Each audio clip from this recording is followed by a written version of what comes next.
Pinasalamatan ni Diwata si Vice Ganda sa inaregalo nito para sa kanyang paresan. Sa kanyang Facebook fan page ng Diwata Pares Overload, nagpasalamat si Diwata kay Meme Vice.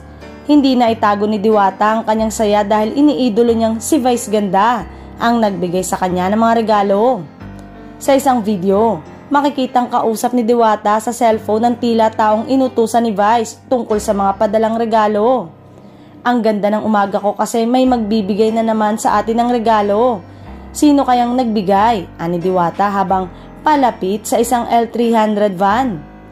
Ibinida naman ni Diwata ang mga bagong upuan, lamesa at tent na pinadala sa kanya ni Meme Vice na magagamit niya sa kanyang viral paresan. Nagbiro pa si Diwata kung kasama raw ba ang L300 van sa mga regalo ni Vice. Ipinaabot naman ni Diwata ang pasasalamat sa napakagandang blessing na natanggap mula sa TV host at comedian. Sa ngayon, dumarami na ang mga kilalang personalidad at vloggers na tumutulong kay Diwata habang patuloy namang pinipilahan ang kanyang paresan.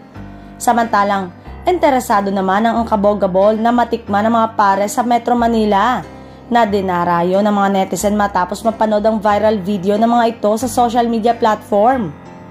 May nag-viral ngayon na mga paresan na mukhang masasarap. Tignan nga natin at masubukan natin.